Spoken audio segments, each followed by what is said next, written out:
E vamos começar nosso bate-papo de hoje. Então, para quem está assistindo a live pela primeira vez, cada semana eu trago um tema diferente. E normalmente eu falo um pouquinho, abordo um pouco, dou uma visão sobre esse tema. É sempre uma visão, gente, porque a gente está aqui conversando sobre questões que são universais, que são questões do humano. E quando a gente fala de ser humano, a gente sempre vai poder usar lentes diferentes. A que eu proponho para vocês é uma lente, que se servir, ótimo, eu fico muito feliz, usem da melhor forma. Mas que não servir, se não servir, tudo bem, simplesmente joguem fora e sigam adiante, porque é isso que importa, precisa passar pelo filtro da sua identificação, da sua experiência, tem que ressoar com você. Qualquer coisa que você entre em contato, isso não vale só para as minhas lives, tá? Vale para qualquer opinião, conhecimento, qualquer coisa que vocês entrem em contato. Eu vou hoje falar sobre responsabilidade afetiva. Esse tema, eu acho que desde que comecei a produzir conteúdo para a internet, é um dos temas que sempre aparece, ele sempre está na listinha dos mais pedidos. E eu resisti, confesso, um pouquinho em trazer esse tema para a live, porque eu acho que é um assunto que tem muitas nuances, que ele pode ter vários confundidores quando a gente trata de uma forma muito ampla e coletiva, sem mergulhar nas histórias individuais.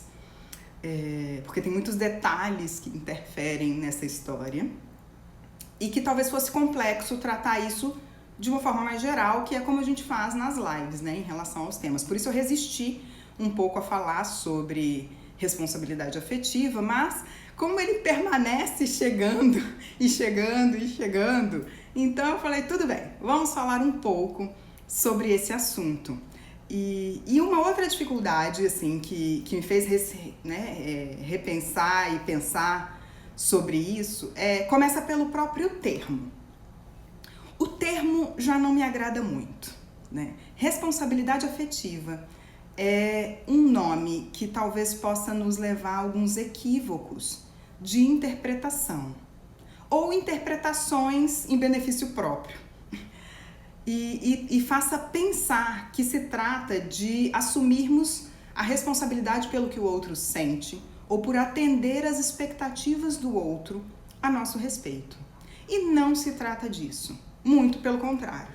Se a gente começa a entrar numa de querer atender todas as expectativas das outras pessoas a nosso respeito, nós vamos criar uma grande encrenca na nossa vida e que vai levar, no tempo, certamente ao sofrimento e a dor. Então, responsabilidade afetiva não significa reciprocidade de sentimento, que o que o outro sente por mim eu tenho que sentir também. Não passa por esse lugar. Mas quando a gente se envolve em vínculos afetivos, a gente tem sim papéis, a gente tem funções. Tem coisas que a gente vai temporariamente chamar de responsabilidades nessa live. Grande parte das mensagens que eu recebo com a sugestão desse tema, elas têm um subtexto. Um subtexto que fala, na realidade, das irresponsabilidades afetivas. É sobre elas que as pessoas, na verdade, querem falar. É sobre aquela situação, por exemplo, que você está começando a sair com alguém, vocês tiveram 1 ou 2 encontros, você se interessou, a outra pessoa demonstrou muito interesse, vocês falaram de dar continuidade àqueles encontros, de repente o outro some do nada. Uma coisa que eu não sei se acontece aqui no Brasil, mas talvez lá no universo do Pequeno Príncipe, que eu vou citar daqui a pouco, aconteça. É algo que fala daquelas situações em que você já está em um relacionamento, por exemplo, e esse relacionamento volta e meia passa por situações de desrespeito. Ou esse relacionamento, a outra parte da relação, faz planos, projetos com você que ela não pretende cumprir, só para conseguir um benefício momentâneo. Ou então, quando ela manipula o seu comportamento, negociando a afetividade que você tem por ela. Como, por exemplo, nas frases: se você gostasse de mim de verdade, você não faria isso. Ou você faria isso. A irresponsabilidade afetiva que as pessoas me relatam, ela passa por lugares, por exemplo, quando você tem um amigo, porque a gente pode falar disso em qualquer tipo de relação, não precisa ser numa relação romântica. Quando você tem um amigo que, quando ele precisa, ele se faz presente, ele se põe à disposição, ele usufrui da sua companhia, vocês se divertem juntos, ele elogia a amizade de vocês, mas quando é você quem precisa, ele nunca está disponível para você. Eu poderia passar aqui agora a live inteira dando exemplos do que eu ouço, seja nas redes sociais, seja em atendimentos clínicos como psicoterapeuta, sobre essas questões que perpassam os relacionamentos. E eu vou falar desse lugar da responsabilidade afetiva, sim, mas eu vou falar sobre isso daqui a pouco, mais à frente nessa live. Antes de falar sobre essas situações e como elas nos impactam e o que a gente pode fazer com elas, eu quero te perguntar uma outra coisa, que é: você que facilmente identifica as irresponsabilidades afetivas das outras pessoas, você tem responsabilidade afetiva com você mesmo? Essa é a primeira pergunta que a gente precisa responder. E aí, no post que eu fiz sobre essa live, eu falei sobre O Pequeno Príncipe, né? Eu citei essa obra e eu poderia ter citado, na verdade, várias outras. Poderia ter citado livros feitos para adultos, né? Porque teoricamente O Pequeno Príncipe é um livro infantil. Poderia ter citado novelas, músicas, poderia ter citado várias coisas. Mas eu escolhi esse livro porque, primeiro, ele é uma das 3 obras mais traduzidas no mundo inteiro e sempre está no ranking dos livros mais lidos de todos os tempos. E me é muito curioso pensar que uma das obras mais lidas de todos os tempos é uma obra que é recheada por passagens de dependência, codependência, manipulação emocional. Eu acho que é uma obra muito interessante para a gente começar a pensar sobre o que é responsabilidade afetiva. É claro que, e aí os fãs do Pequeno Príncipe podem se acalmar, é claro que a obra tem coisas interessantes também e propõe reflexões interessantes, né? Como você não perder a criatividade da infância, que a gente vai ficando adulto e vai perdendo, vai se bloqueando, né? Como você dá valor ao que realmente tem valor, que é o que é invisível aos olhos. Claro que tem isso também, eu não estou aqui numa análise maniqueísta, separando tudo entre bom e mal. Não é essa a ideia, é mais complexo que isso. Mas o que eu quero refletir hoje junto com vocês é: por que a identificação de tantas pessoas no mundo inteiro com uma obra onde o que mais aparece nela é a carência afetiva? É o que existe de mais forte naquela obra. E aí, todas as vezes que eu penso sobre isso, eu penso que a dependência emocional, que a gente pode chamar de carência afetiva também, se fosse mais facilmente diagnosticada, ou se ela fosse tão pesquisada quanto outros transtornos psíquicos, como a depressão e a ansiedade, provavelmente ela estaria sempre no topo da lista, né, dos problemas emocionais, como essas duas estão, né, a depressão e a ansiedade. E ela é tão danosa quanto. Ela pode levar a problemas muito sérios, relacionais e individuais. E a carência afetiva é um dos pontos que faz com que a gente abra mão da responsabilidade afetiva com a gente mesmo.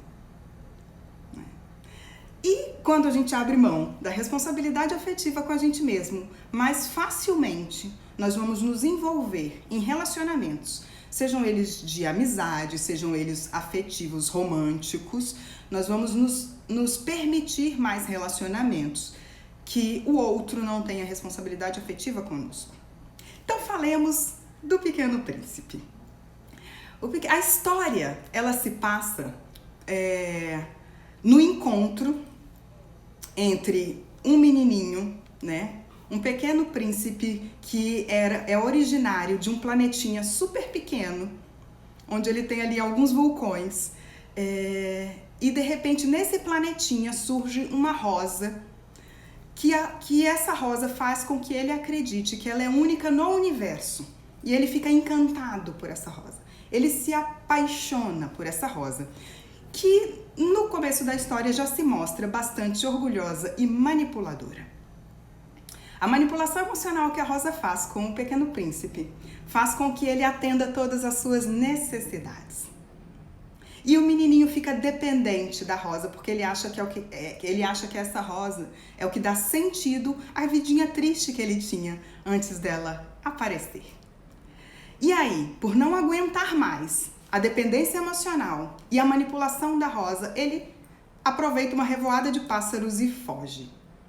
Ele foge. Ele podia ter ido se distrair cuidando do seu vulcãozinho, mas não, ele foge.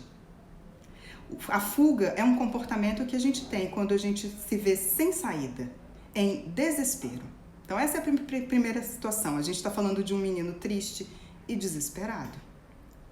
E aí nessa fuga, ele vai passar por vários planetinhas, numa busca incessante de encontrar um amigo, de encontrar alguém que preencha a sua solidão e o vazio que aquela rosa deixou, de alguém que preencha simbioticamente e dê sentido à vida dele.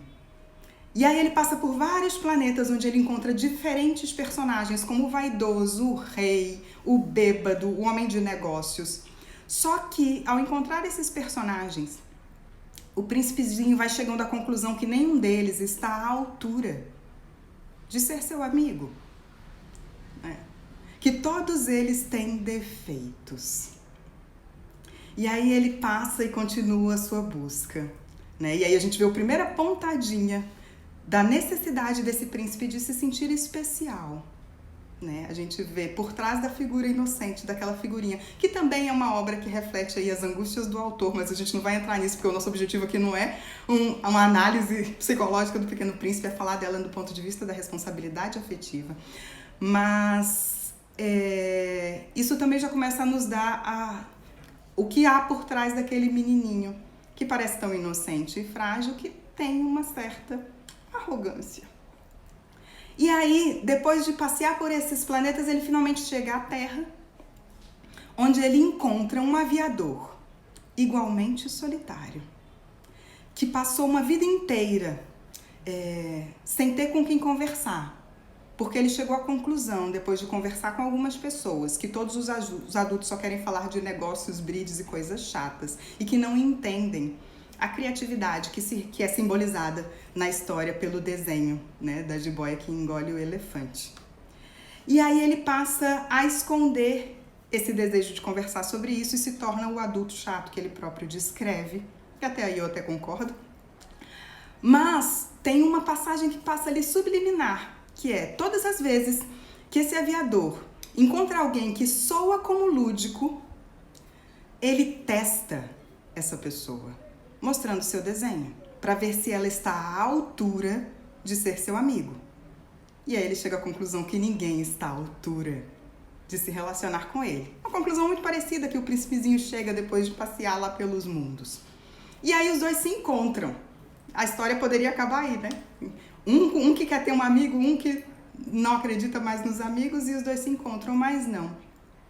Na verdade, a gente vai entendendo no decorrer da história que, apesar de um dado momento, o Pequeno Príncipe, por exemplo, se dá conta de que a flor não era maravilhosa e que o que ela fazia com ele era uma manipulação emocional, que ela mentia, que ela o fazia assumir, que ela fazia com que ele fizesse as vontades dela. Apesar disso, ele não consegue se livrar do remorso de tê-la deixado sozinha. E esse remorso ele vai sendo ratificado a cada passagem, até culminar no encontro com a raposa, onde acontece a célebre frase: "Tu te tornas eternamente responsável por tudo aquilo que cativas."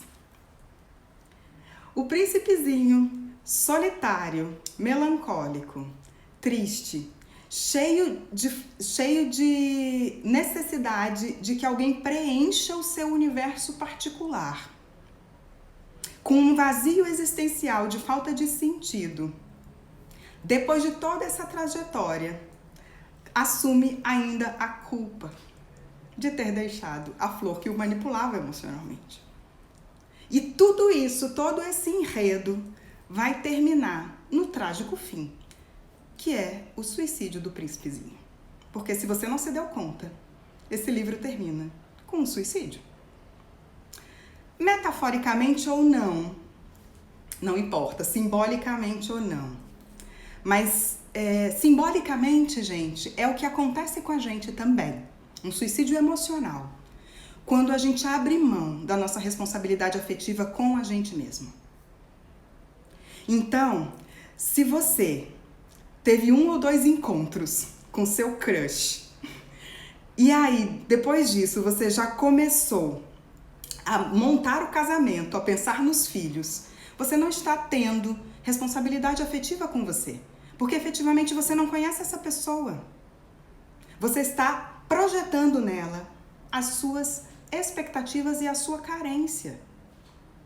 Se você está num relacionamento já de longo prazo e você se permite desrespeitar periodicamente nesse relacionamento, você não está tendo responsabilidade afetiva com você. Se você está num relacionamento onde você constantemente descobre que a pessoa não é sincera com você e você continua nesse relacionamento, você não está tendo responsabilidade afetiva com você. Assim como não está. Se você permite que o outro controle o seu comportamento, se você permite que você tenha que se diminuir ou se esticar para caber dentro daquele relacionamento. Então, antes de olhar para a responsabilidade do outro, a gente precisa saber se a gente está tendo responsabilidade afetiva com a gente mesmo. Porque senão, tudo que a gente vai avaliar do outro vai ser uma projeção. Eu preciso saber como é que eu me trato dentro da minha relação.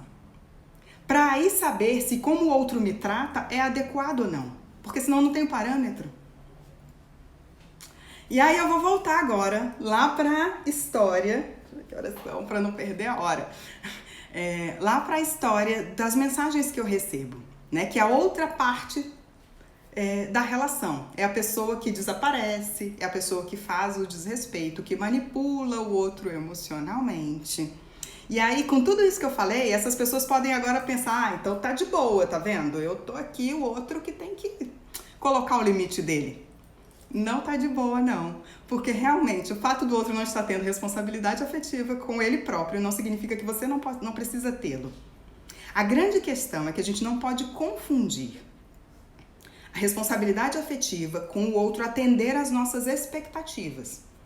Então a gente precisa entender se a gente não está sendo um pouco a flor do Pequeno Príncipe, que está usando esse termo para manipular o comportamento do outro, ou para evitar que o outro rompa a relação, ou para não encarar a realidade de que o outro simplesmente não nos quer. Que ele não está interessado, que ele não se importa. E ninguém é obrigado a estar interessado, a gente tem que dar o direito ao outro de não nos querer.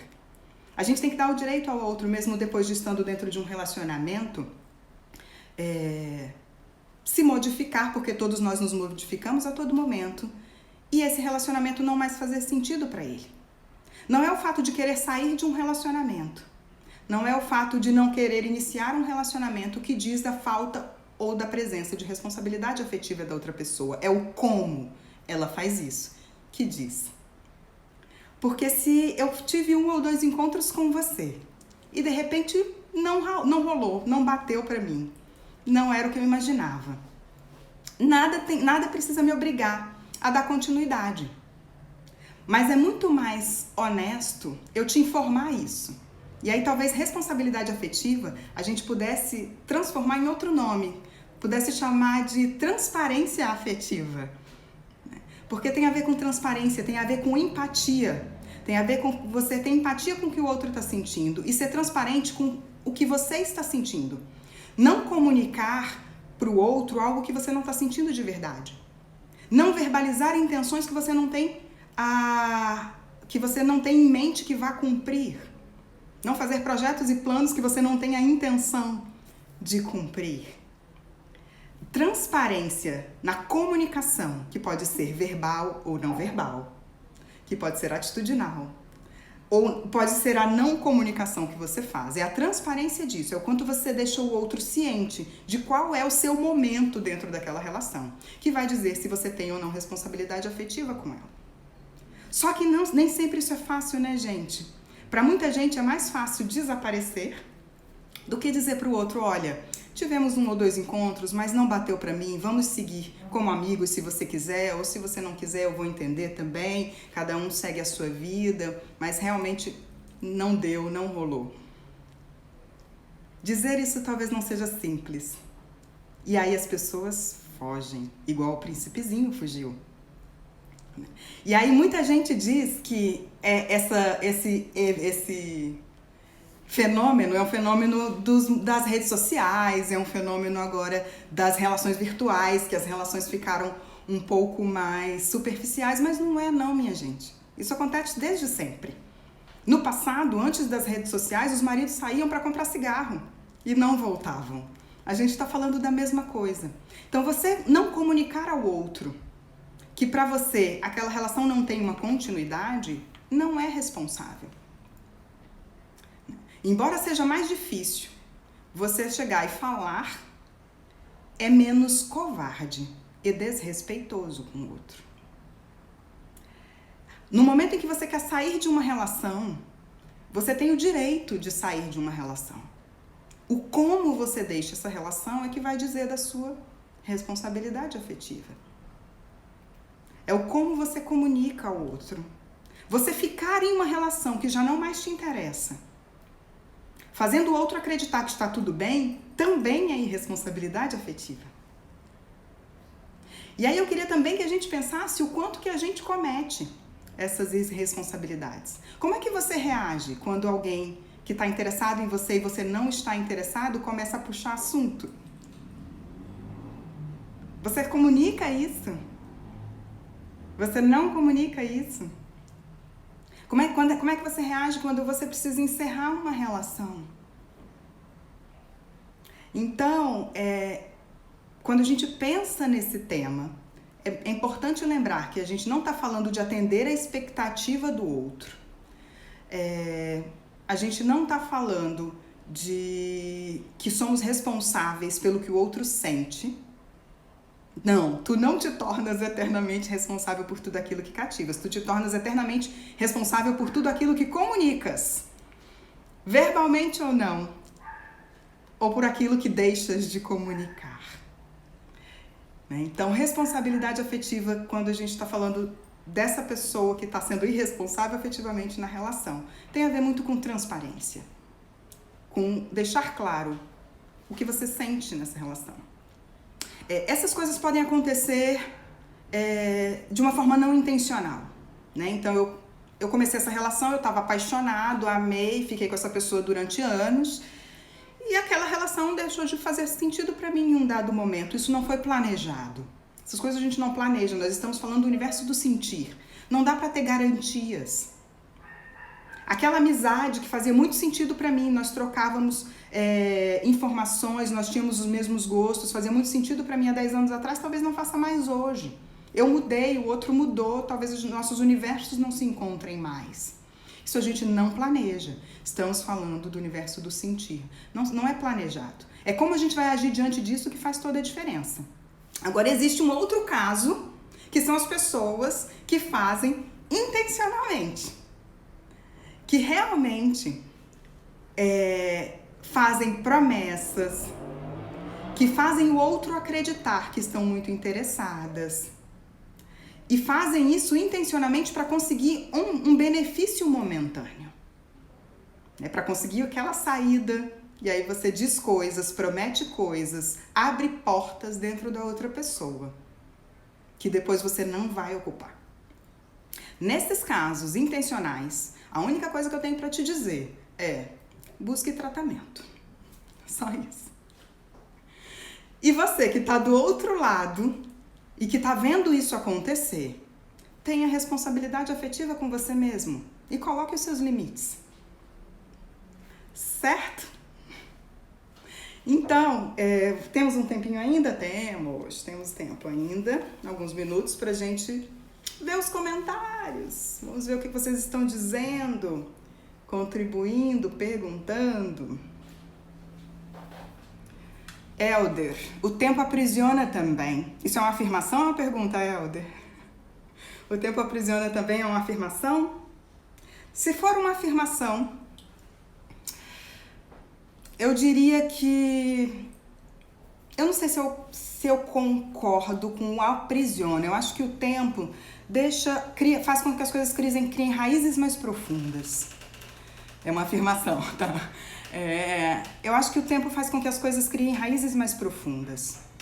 E que talvez o processo de ruptura, por exemplo, né, que foi uma das coisas que eu falei aqui, de ruptura de um relacionamento de muito tempo, vá demandar cuidados que uma pessoa que você saiu uma ou duas vezes talvez não demande. Né? Porque se você saiu com uma pessoa uma ou duas vezes e ela criou uma expectativa gigante, aí, como eu falei, a irresponsabilidade afetiva é dela com ela própria. Quando você está saindo, sei lá, de um casamento, por exemplo, de anos, tem alguns cuidados que você precisa ter. Mas ficar num relacionamento onde você está se sentindo aprisionado não vai ser responsável nem com você e principalmente não vai ser com o outro. Porque também tem um lugar, né, gente, da gente achar que nós somos a pedra de salvação da vida da outra pessoa, que ela não vai viver sem a gente. E às vezes a outra pessoa verbaliza isso. E a gente acredita porque o nosso ego faz esse processo aí pra gente. Aí a gente começa a acreditar que realmente, se eu for embora, a pessoa não vai viver sem mim, então eu vou me sacrificar e ficar aqui pelo outro. Isso nada mais é do que uma pessoa a outra parte que tem uma dependência emocional e você uma codependência emocional. Você está dependente da dependência dela por você. Então, ficar num relacionamento onde você se sente aprisionado não é bom nem com você nem com o outro. A libertação ela é importante para as duas partes e para que as duas partes possam reconstruir as suas vidas, né? Ai, tá passando muitas coisas aqui rápidas, gente. Deixa eu ver. Jane, talvez a dificuldade de dizer a verdade vem da crença de que a pessoa não suportaria lidar com a verdade. Talvez porque ela própria não suportaria. Você já respondeu no seu comentário o que eu responderia, Jane. Se eu acho que o outro não vai ser capaz de lidar com a verdade, se eu estou subjugando o outro dessa forma, é porque eu não sou capaz de lidar com a verdade. É porque eu não sei lidar com rejeição. Rejeição dói, minha gente. Rejeição dói. Passamos a vida tentando ser amados e evitar rejeição. Só que o que a gente esquece é que quando nós somos rejeitados, estamos em sofrimento, é que a gente também já rejeitou alguém. E que isso é um processo da vida. Isso é um processo de ser adulto. É tirar a alma da infância. É saber que as nossas relações... elas têm começo, meio e fim. Depois desse ciclo de fim, tem uma live aí pelo IGTV que eu falo dos ciclos das relações. Depois desse fim, pode ser que ela comece de novo com a mesma pessoa e elas nem percebam que elas passaram para um outro ciclo e que assim ela dure anos. Ou pode ser que esse ciclo que terminou seja realmente o fim. É saber que não tem como a gente dar garantias quando a gente está falando de afeto. O que a gente tem é como ser responsável com os nossos afetos. E aí a transparência que vai fazer isso. Né? É o dizer a verdade. E aí dizer a verdade é difícil, porque quando eu acho não, o outro não vai aguentar, tadinho. Tem duas coisas aí, Jane, no teu comentário. Quando eu acho que o outro não vai aguentar, uma, é porque eu não aguentaria se eu estivesse no lugar dele. Então aí eu já tenho que olhar para as minhas carências e para como eu lido com rejeição. E tem uma segunda coisa, que é o quão importante eu acho que eu sou. Eu tô numa síndrome de Pequeno Príncipe. Eu tô achando que eu sou muito importante, que ninguém está à altura de me substituir. Que essa pessoa não vai encontrar ninguém na vida dela que seja melhor que eu. Então ela não vai aguentar se eu disser que não estou interessado mais nela. Ou se eu não quero continuar aquela amizade que seja. Porque nenhum amigo será como eu. Então tem duas coisas aí. Tem o lidar com rejeição e também tem... um espelhozinho egóico aí que precisa ser investigado. Vamos ver o que mais. Meu ex me manipulou muito. Quando você percebeu, Carla, você saiu dessa, que a grande questão é você perceber a manipulação, o desrespeito e permanecer. Aí temos uma questão que precisa ser tratada também. Como terminar uma relação codependente? O William tá falando. Pergunta amplíssima, William. Não existem relações codependentes. Existem a sua relação, que pode ter uma dinâmica de codependência, mas além da dinâmica de codependência, ela tem várias outras coisas. Gente, nada serve para todo mundo. Aí você vai ter que entender o que te prende nessa relação. O que te alimenta nessa relação. O que você vai perder saindo dessa relação. E muitas vezes esse processo do terminar que você pergunta, ele não vai ser possível de ser feito sozinho, você vai precisar pedir ajuda. Porque se você estiver emocionalmente muito fragilizado dentro desse relacionamento, talvez você precise de ajuda. Essa ajuda pode começar com a sua rede de apoio, familiares, amigos, e talvez ela precise chegar inclusive a uma ajuda profissional, terapêutica. Mas não existe uma receita. Não existe aqui, toma esse texto aqui, vai lá e dá esse texto. A gente está falando de gente. A gente está falando de humanos, de individualidades e subjetividades. Cada situação é uma situação. Por isso que eu falei que eu resisti muito a trazer esse tema responsabilidade afetiva para cá. Porque a gente tende a querer generalizar as coisas e achar que existem 10 passos, né? A gente está acostumado a abrir a internet lá e falar 10 passos para melhorar a autoestima, 10 passos para isso, 10 passos para aquilo, tudo tem 10 passos. E a gente começa a achar que a vida tem 10 passos para a felicidade. E na verdade, felicidade é uma coisa que a gente constrói dia a dia, autoconhecimento a gente constrói dia a dia, é processo. Tudo vai ter um processo específico. Então, o como terminar com uma relação com codependente, primeiro você precisa investigar qual é o teu papel de contribuição nessa relação. O que está te prendendo a ela, para você conseguir terminar, e aí talvez precise de ajuda. Já passou muita coisa pra cima que eu não consegui ver, gente. Ainda temos um pouco de tempo, se vocês quiserem refazendo, porque o negócio vai subindo. Não consigo ver tudo.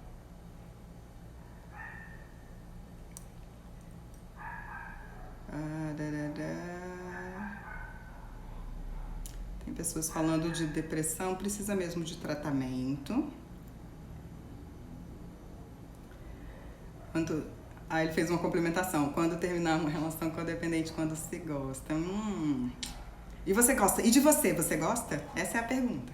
Você gosta do outro, mas e de você? O quão você gosta de você? Essa é a pergunta.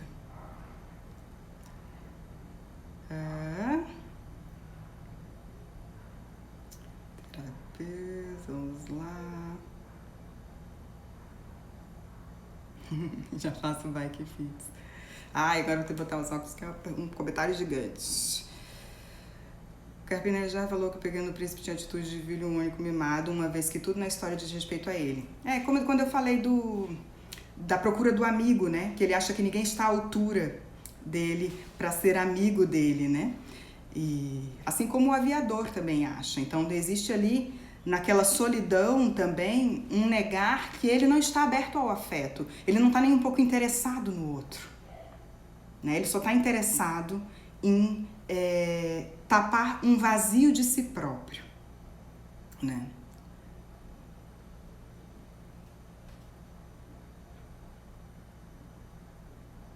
Vou ter que ler de novo. A Cristina tá perguntando, tá falando do suicídio do Pequeno Príncipe. Vai ter que ler de novo. Porque ele se rende ao veneno da serpente, né? Ele não é picado pela serpente, ele aceita o veneno dela. A gente se deixa manipular. Muitas vezes, Helder, muitas vezes as pessoas se deixam manipular. Pode ser gostosinho e confortável, né? Se deixar manipular. Só que nem tudo que é quentinho e confortável é saudável, gente. Isso que a gente tem que lembrar. Crescer, às vezes, não é quentinho e nem confortável. E quando eu tô aproveitando o comentário aqui da Cristina, né, do Pequeno Príncipe ter atitudes de filho mimado e tal, na verdade, quando a gente entra nesses processos relacionais, onde a gente cria dependência, onde a gente cria carência afetiva, onde a gente fica achando que o outro é o problema, que eu estou nesse relacionamento, estou sofrendo muito, mas é porque eu gosto. Isso tudo diz de um lugar, de uma busca que realmente é infantil, nossa. Que é uma busca de uma felicidade que não existe, que é por isso que termina tragicamente a história, porque ele percebe que aquele vazio interior dele, que aquele preenchimento de sentido, ele não vai vir de outra pessoa. Não é alguém que vai preencher aquele vazio. Né? E por isso termina daquela forma, porque a gente comprou também na nossa história, principalmente mais recente, uma ideia equivocada de felicidade. Né? A gente comprou a ideia de que felicidade é você estar alegrinho o tempo todo. E aí, no mínimo sinal de tristeza, ansiedade, medica, você toma um remedinho porque você precisa mesmo entrar no carro e trabalhar. Você não consegue viver os seus lutos, as suas perdas, porque alguém vai dizer, levanta, sacode a poeira e dá a volta por cima se você estiver chorando mais do que 3 dias por ter perdido alguém que você ama. Né? A gente entendeu que não sentir é igual a conforto. E aí quando a gente começa a anestesiar as nossas emoções, os nossos sentimentos, a gente vai com isso, tanto as emoções consideradas boas e ruins, eu não gosto muito desse termo, mas só para vocês entenderem do que eu tô falando, né? Vão as emoções boas, mas as ruins também a gente fica completamente anestesiado. E a gente acha que felicidade é você não sentir tristeza, é você não sentir dor. Né? Um relacionamento que se rompe, vai ter um luto para ser feito, vai ter dor, vai ter um processo ali em que eu preciso entrar em contato com a minha tristeza. É infantil da minha parte achar que eu vou passar uma existência inteira sem vivenciar isso. Essas emoções, elas têm função, raiva, tristeza, medo, todas elas têm função. Elas só começam a ser adoecedoras quando elas passam de um certo estágio, quando elas começam a dominar os nossos comportamentos. Mas que é isso que eu chamo de tirar a alma da infância. Né? É olhar para as relações como elas são, uma troca entre 2 pessoas adultas. Né? Não é um compromisso até que a morte os separe. Não vou nem entrar nesse assunto para não ser polêmica aqui hoje. Né? Mas não tem como dar garantias, a gente não sabe nem como é que a gente vai ser daqui a algum tempo. Todas as teorias dizem que de tempos em tempos nós somos uma pessoa completamente diferente, né? Mais ou menos ali a cada 7 anos. Inclusive fisicamente, todas as nossas células, até as ósseas, que demoram mais tempo para se renovar. Nesse prazo de tempo, todas já se renovaram. Você é um ser completamente diferente, inclusive do ponto de vista físico. E aí como é que você tem como garantir coisas? E aí a gente não tem como garantir e fica querendo cobrar do outro essas garantias. O que a gente pode cobrar do outro é transparência no presente, no aqui e agora, que é o que a gente tem para viver.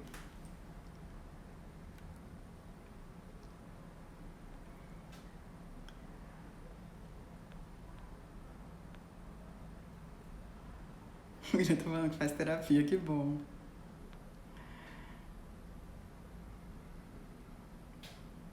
Você acredita, Nilo, acho, né? Que dentro dessa estrutura social que estamos vivendo há uma dificuldade coletiva latente de nos relacionarmos? Ai, Nilo, outra daquelas perguntas que eu não acho que tem resposta sim ou não. Estrutura social é uma coisa complicada, porque eu não gosto muito de transferir... Um pouco do que eu trago aqui no perfil, gente, é a gente não terceirizar as nossas questões, né? A gente mergulhar na nossa psicologia individual e entender o que a gente está fazendo dos nossos relacionamentos, o que a gente está fazendo com a nossa autorresponsabilidade. Existe um contexto social, sim, por isso que eu citei o Pequeno Príncipe, ele é o livro mais lido do mundo. Por que as pessoas se identificam?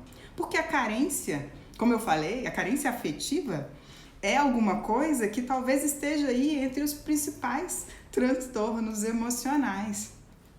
Né? Só que ela é mais dificilmente identificada. Por isso que muita gente olha para a obra e acha que, né, que tá tudo bem, tudo que está acontecendo ali. Porque é difícil, às vezes, de diagnosticar. Então, eu não sei se é uma dificuldade coletiva de nos relacionarmos. Talvez exista uma dificuldade maior das pessoas que estão interessadas em relacionamentos saudáveis se encontrarem. Mas eu acho que o mais importante também não é a gente ficar pensando na dificuldade do coletivo, é pensar em quais são as minhas dificuldades. Quais as dificuldades que eu encontro para me relacionar. Porque o outro a gente não pode mudar, gente. Então, assim, se eu faço um trabalho interno para melhorar as minhas relações, no meu universo, com a minha mãe, com os meus irmãos, com os meus amigos, com os meus namorados, maridos e esposas, isso vai reverberar depois no coletivo, porque se eu começo a também só transferir para o coletivo, que não é que não existe a dimensão coletiva, ela existe, tá? Que eu quero entendam bem isso, a dimensão do coletivo ela existe, mas o que eu quero dizer é se a gente começa a transferir muito essa responsabilidade para o coletivo, a gente vai para um lugar onde nós não temos ação. onde a gente abre mão da nossa ação, a gente vira uma vítima da situação. E virar uma vítima da situação quando a gente fala de afetividade e relacionamentos é a pior coisa que pode nos acontecer, porque a gente vai começar a sentir pena da gente mesmo. Que é outra coisa que aparece no livro com frequência.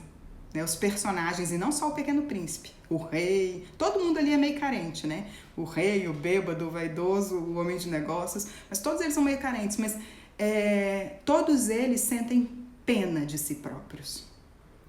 E quando a gente se apaixona pela nossa dor, começa a sentir pena da gente mesmo, a gente não consegue mudar. Então, pode ser que num contexto mais macro, as relações estejam mais superficiais, esteja difícil de encontrar pessoas que se encontram e queiram compromisso, não no sentido de ter um compromisso de relacionamento, porque isso é uma outra live, eu acho que isso talvez seja super valorizado, mas no sentido de compromisso, no sentido de se importar com o outro, de ter empatia um com o outro e com as questões do outro, de fazer acordos claros. Talvez, mas se eu me foco nisso, eu tiro o olhar do que é mais importante, que é sobre mim. O quanto eu estou conseguindo me disponibilizar para o outro. O quanto que a minha experiência, de repente 1, 2 ou 3 experiências dolorosas, fizeram com que eu achasse que a humanidade inteira tem dificuldade de se relacionar, não quer se relacionar e que ninguém está à minha altura, né? Como o aviador e o Pequeno Príncipe. Então eu acho que a pergunta tem sempre que voltar pra gente. Isso nos ajuda mais individualmente e coletivamente.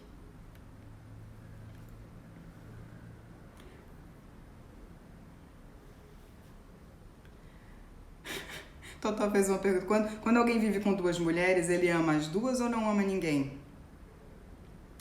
Who knows? Viver com 2 mulheres é outra daquelas coisas amplas, né? Conceitos amplos, cheios de construções sociais. Então a gente precisa entender do que você está falando. A gente precisa entender, na verdade. Pode ser que ele não ame nenhuma das 2, pode ser que ele goste das 2, pode ser que ele não ame a si mesmo. 1000 possibilidades. Pode ser que o trio esteja vivendo em acordo ok.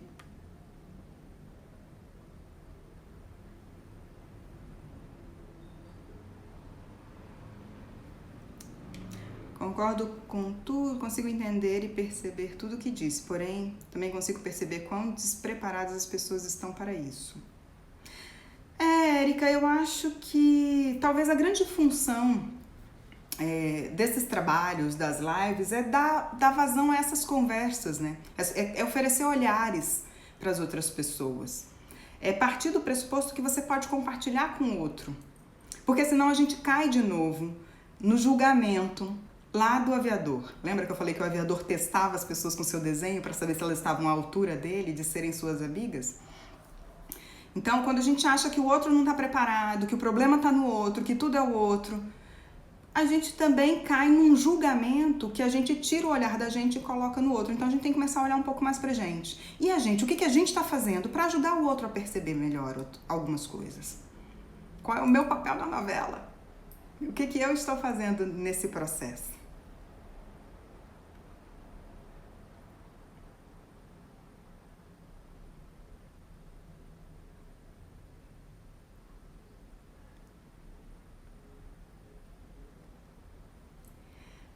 Bike Pizza tá falando, tem gente narcisista e psicopata, né? Quem promete mundos e fundos e some, tem. Que foi a história do que eu falei. Uma coisa é quando o não interesse acontece de forma não intencional. Quando ele acontece de forma intencional, a única dica que eu tenho a dizer é se trate, porque tem tratamentos para isso. Nada mais. Né? Como descobrimos que o relacionamento está nos fazendo mal? Oi, querida, beijo pra você. Então, se você começa a se fazer essa pergunta, pode ser um bom indício, porque se o relacionamento está te fazendo bem, você sente que ele está te fazendo bem, porque você sente crescer dentro daquela relação, você sente que você pode ser você mesma dentro daquela relação, você sente que o seu comportamento, ser quem você é suficiente para aquele relacionamento, você se sente merecedora de amor e de pertencimento, você se sente amada. né? Então, você se sentir respeitada, amada, e você sentir que você pode ser você mesmo na relação, que você não tem que ficar medindo as palavras, os comportamentos, fazendo de conta que você é uma coisa que você não é, que você não precisa ficar se reprimindo, nem se esticando para caber nessa relação, já é um indício que esse relacionamento tá fazendo bem. Se a gente começa a se fazer essa pergunta é porque talvez tenham indícios que algo não vai muito bem. Esse algo que não vai muito bem, muitas vezes pode ser negociado, pode ser reconstruído e aí ser uma cura para ambos. Não necessariamente um relacionamento em que você se depara com a sua sombra, digamos assim, nas relações, o fim vai ser o término, vai ser a ruptura. Existem relacionamentos que podem ser reconstruídos, mas aí precisa muita maturidade do casal, se a gente estiver falando de uma relação de casal, ou dos amigos, se a gente estiver falando de uma relação de amigos, ou dos parentes, se a gente estiver falando de uma relação familiar. Vai exigir muita maturidade das duas partes para entender onde uma está ultrapassando o limite de respeito do outro, principalmente, né? De respeito do outro que eu digo, quando eu falo em respeito, pessoal, não pensem só em desrespeitos quando você grita, xinga o outro, não é só isso, isso é o mais óbvio, né? As violências verbais ou às vezes até físicas, esses são os desrespeitos óbvios, mas quando você exige que uma pessoa se comporte de uma forma diferente do que a essência dela, é um desrespeito também. Desrespeito também passa por um lugar muito mais sutil, né? Então, também passa por você não valorizar ou impedir o crescimento do outro, né? Na própria individualidade, na vida pessoal, cercear as vontades do outro, controlar a vida do outro. Respeito também passa por esses lugares. Então, eu acho que observar essas questões, né, respeito, o quanto você se sente à vontade para ser quem você é dentro da relação, são pontos que ajudam a avaliar esse relacionamento. E aí, a partir daí, caminhos são milhares. Não necessariamente é ruptura. Tem relacionamentos que conseguem ser reconstruídos. Depende da maturidade das pessoas envolvidas para começar a reconstruir essa relação. Só depois da rejeição, Thaís está falando, passei a me amar. Thaís, processo de amor próprio, né, de autoamor, ele é um processo intenso, não simples, a gente não aprende ele na infância, pelo contrário, né? O que a gente vai aprendendo desde pequenininho é que nós não somos suficientes. A gente vai aprendendo que para você ser aceito, você tem que se comportar de tal forma, para você ser bem visto, você tem que ter tal bem, tal patrimônio, você tem que fazer tal coisa, você tem que estar dentro de uma caixinha, de um moldezinho, para caber, né, dentro do reconhecimento do outro. Então, o que a gente vai aprendendo desde a infância não é amor próprio, pelo contrário, é desamor, é a não gostar daquilo que em nós é diferente do que o outro espera de nós. E aí recuperar o amor próprio, eu sempre falo em recuperar o amor próprio porque eu acho que em alguma instância, a grande maioria de nós passa por esse lugar de bloquear as nossas especificidades e colocá-las para o mundo, nos relacionando com respeito, sem vitimizar o outro, porque o processo de autoconhecimento ele se concretiza na relação. Não é também eu falar, agora eu vou ser quem eu sou, eu digo o que eu quero, saio agredindo as outras pessoas e a humanidade que lute. Não é disso que a gente está falando. A gente está falando de você encontrar a sua essência mais profunda e colocá-la para o mundo, se relacionando com respeito, porque somos seres relacionais, ainda bem. Porque se a humanidade não fosse dada às relações, se não fôssemos seres sociais que nos organizamos em grupo, provavelmente não teríamos sobrevivido enquanto espécie. A gente só conseguiu sobreviver enquanto espécie ao longo da história da humanidade porque nos organizamos em grupos. Porque a gente desenvolveu essa tal da afetividade. Então, os relacionamentos, na verdade, eles são uma bênção. Eles são o que nos fizeram chegar até aqui. Mas essa delicada arte passa, por vezes, por processos de adoecimento. E a gente precisa entender se o adoecimento é meu, é do outro ou é de ambos. Que, inclusive, talvez seja o mais comum, né? Acho que dá tempo de uma perguntinha, um comentário mais.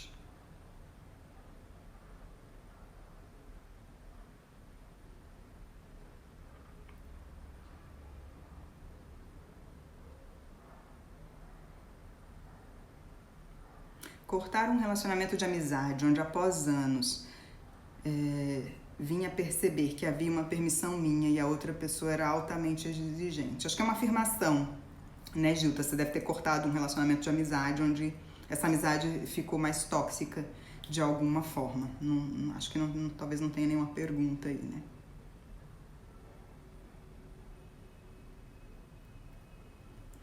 Diane, dá livros de dicas sobre codependência. Tem vários.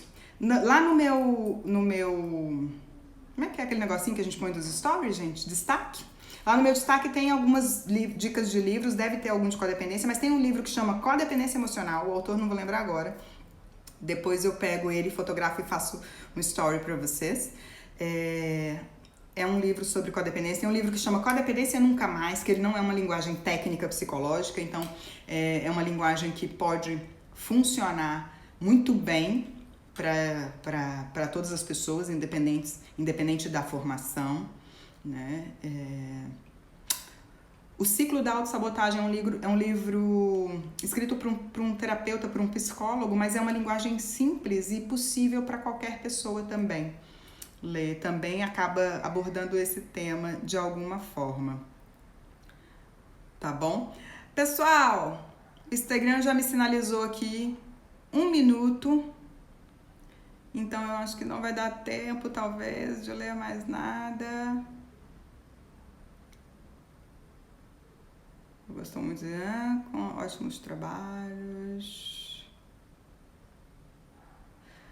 Deveria ser disciplina obrigatória na escola, ou fácil. Eu também acho. Esse comentário de que deveria ser disciplina obrigatória na escola, eu acho fantástico.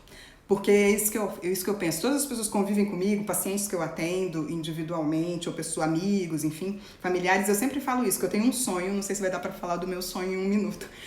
Eu tenho um sonho, que é montar uma escola onde vão existir poucas disciplinas, que a criança vai estudar só essas disciplinas até chegar no ensino médio. Ela vai estudar educação emocional, relacionamentos, morte, que é uma coisa que a gente precisa falar. Ela vai estudar alimentação, respiração e silêncio, né? E aí ela vai estudar só isso até chegar. Aí quando chegar lá no ensino médio, ela decide se ela quer estudar geografia, trigonometria, matemática, né? Porque como diz o Matheus lá do Vida Veda, trigonometria é opcional, morte não é opcional. Relacionamentos não são opcionais, a gente tinha que estudar na escola, desde criancinha, porque aí a gente vai pra vida sem conseguir ter repertório para entender o que a gente está sentindo e que dirá o que o outro está sentindo. Então, minha gente, 10 segundos, um beijo, boa noite, até semana que vem.